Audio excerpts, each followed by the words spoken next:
Madness, of the particularly nice or romantic kind, is an absolute prerequisite to a happy and successful life. Don't ever treat your little insanities as if they are aberrations that ought to be hidden from the rest of the world. Acknowledge them and use them to define your own way of living, the only life you have. All the most beautiful people in the world, the most creative, the ones who led revolutions, who discovered and invented things, did so because they embraced their own idiosyncrasies. There's no such thing as normal. Normal is just another word for lifeless. No matter how bad it gets, life is the miracle you are searching for. There is no other one around the corner. Develop the faith in it to let it take its own course. Make all the efforts you can to abide by its beauty, and it will not let you down. Use every resource you have been given, your mental faculties, the ability of your heart to love, and feel for those around you, your health and good fortune, all of the thousands of gifts life has given you to their maximum potential. Honor your life, please. Honor each gift and each moment by not laying it to waste. There is no real measure of success in this world except the ability to make good of life's endowments to you. Sometimes life's gifts arrive wrapped in all wrong damn wrapping, at which point we have to learn to do two things with them.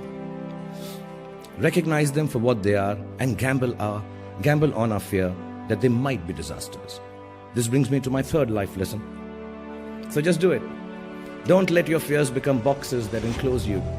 Open them out, feel them, and turn them into the greatest courage you are capable of. I promise you, nothing will go wrong. But if you live by your fears, everything that can possibly go wrong will go wrong. And while we were talking about fears and bravery, let me also add this, that all the planning in the world won't take you where you want to go.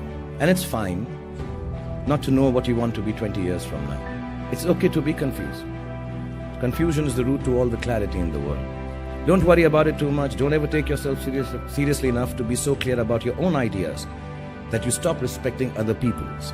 Our values are our values. They don't make us any better than anyone else. At best, they just make us different.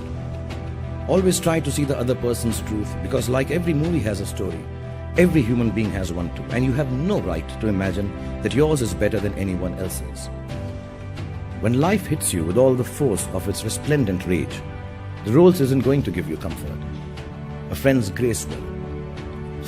And if you can't find resolution as easily as you would like to, please don't panic. Everything evolves as you go along. Even disasters eventually resolve themselves. Give life the space to move at its own pace, pushing it ahead only by way of being kind to yourself when you're hurting or in despair. And you will be hurting and despairing a lot in this lifetime. You don't always have to figure things out or find an explanation for the circumstances you are in. It's more prudent to accept that sometimes there just isn't one.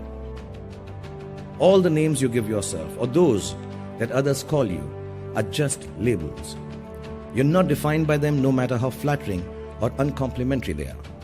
What defines you genuinely is your heart.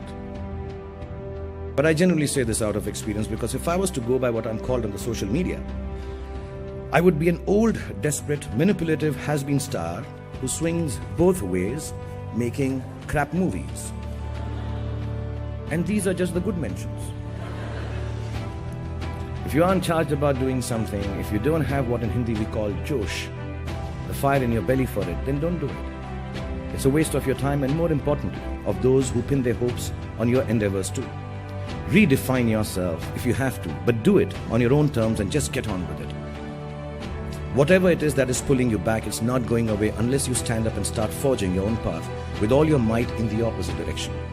Stop whining and start moving, so to speak. Sadness and happiness have the same quality of transience. Life is a balanced exchange of one with the other. Don't attach yourself to either. They're both going to change with the same certitude. Take them with the ephemeral spirit of their impermanence and manage them with a healthy dose of good humor. Laugh at yourself when you're despairing. Shed a tear or two when one of my movie plots makes you hysterical with laughter. Love people. Love the world around you. Love animals and birds and big cities and mountains. Love dreams. Yeah. And love your work and love me forever. Love your friends and love me forever. Love your enemies and love me forever. But most importantly, my friends, love yourselves. Embrace all that this life has in store for you. Let your heart be as deep as the deepest ocean and as wide as the furthest horizon. Know that it is limitless. Love is not an excuse to grab or to hold on or own or to barter. It is the only excuse you will ever have to call yourself special.